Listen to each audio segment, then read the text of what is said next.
이사 나가는 상황에 따라 영상을 4가지로 분류해 놓았습니다. 자신의 상황에 맞는 영상을 보고 활용하시기 바랍니다.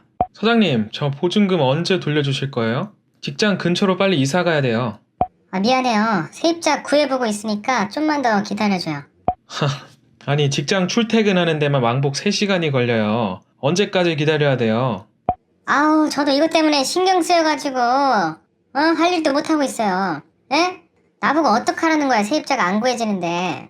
이사를 나가야 하는데 집주인이 보증금을 안 돌려줄 때는 어떻게 해야 할까요? 이번 영상은 계약이 끝났는데 집주인이 돈이 없다면서 보증금을 안 돌려줄 때 이사 나가는 경우입니다. 보통 새로운 세입자가 계속 구해지지가 않아서 시간이 지체되는 경우인데요. 이럴 땐 4가지 방법이 있습니다.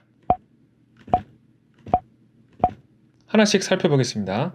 먼저 첫 번째는 이사를 안 나가는 방법입니다. 계약이 끝나고도 그냥 계속 사는 것입니다. 도시에서는 보통 새로운 세입자가 한두 달이면 다 구해집니다. 좀 오래 걸린다 그러면 한 반년 정도까지 걸려요. 그렇지만 이제 간혹 외진 곳에 있는 집들은 세입자가 구해지는 데까지 1년 아니면 그 이상 이렇게 걸리기도 해요. 그래서 참고로 사람들이 별로 안 사는 동네는 애초부터 좀 주의해서 들어가야 합니다. 자, 최소 한 달 전에 집주인에게 재계약하지 않고 이사를 나가겠다고 통보를 하고 보증금을 돌려달라고 재촉을 합니다. 일자리를 옮겨서 보증금 빨리 받아서 나가야 돼요. 이사를 못 가서 여기서 출퇴근하고 있습니다. 최대한 빨리 좀 진행해주세요. 세입자가 안 구해지면 돈을 빌려서라도 돌려주세요. 아시겠죠?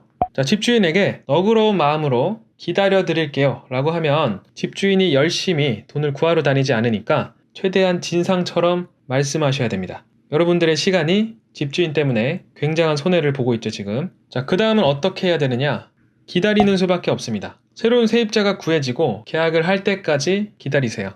그러면서 우리는 보증금 반환 소송을 진행해야 합니다. 소송 같은 경우는 집주인이 말이 좀 잘 통하는 분이고 선해 보이고 믿음이 간다 그러면 그냥 좀 기다려 보시는 것도 괜찮습니다. 근데 이제 배째라는 식의 그런 갑질하는 태도로 나오면 바로 소송을 진행하세요. 소송은 보통 3에서 6개월 정도 걸립니다. 좀 오래 걸리긴 하지만 세입자가 계속 안 구해졌을 때를 대비해서 진행해 놓아야 합니다. 그렇게 진행하는 동안 보통 새로운 세입자가 계약이 됩니다. 그때 보증금을 받아서 이사를 나가시면 됩니다. 자, 두 번째는 대항력을 유지하면서 이사 나가는 첫 번째 방법입니다. 어떤 식으로 진행을 하냐면 저번 10-3 영상처럼 전입신고와 짐을 남기고 이사를 나갈 겁니다. 먼저 집주인에게 보증금을 최대한 빨리 돌려달라고만 말씀하시고 이사를 나가시면 되는데 이사 나가는 것에 대해서 굳이 알릴 필요는 없습니다.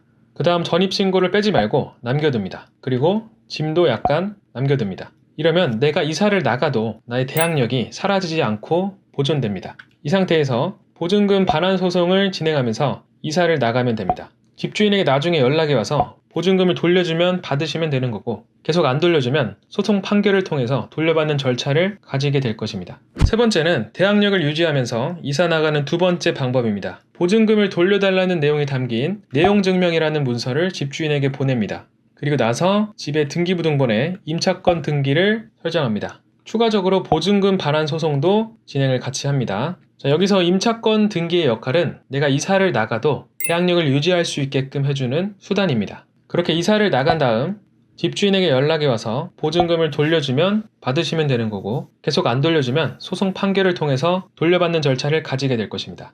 여기서 말씀드린 내용증명, 임차권 등기, 보증금 반환 소송에 대한 자세한 내용은 여기서는 생략하겠습니다. 이렇게 이사 나가는 경우가 흔치는 않아서 이런 상황이 닥쳤을 때 그때 인터넷 서칭을 통해서 공부하시면 되겠습니다. 네 번째는 그냥 집주인을 믿고 이사를 나가는 방법입니다. 집주인을 믿는다는 것은 첫 번째로 집주인의 집이 경매를 당하지 않을 것이라는 믿음과 두 번째, 보증금을 성실하게 돌려줄 것이라는 믿음입니다. 보증금액이 크지 않은 경우에는 이런 식으로 나가는 세입자분들도 종종 있는데요. 너무 위험한 방법이기 때문에 보증금을 날려도 내 인생에 크게 문제가 없을 것 같다 하시는 분이 아니라면 이렇게 하지는 마시기 바랍니다. 먼저 집주인에게 당부를 해야 합니다. 일단 이사부터 나갈 테니 돈을 최대한 빨리 구해서 입금해주세요. 사장님 믿고 나갈게요. 이렇게 하고 이사 나가서 나중에 보증금을 돌려받으시면 됩니다. 자, 이상으로 영상 마치겠습니다. 감사합니다.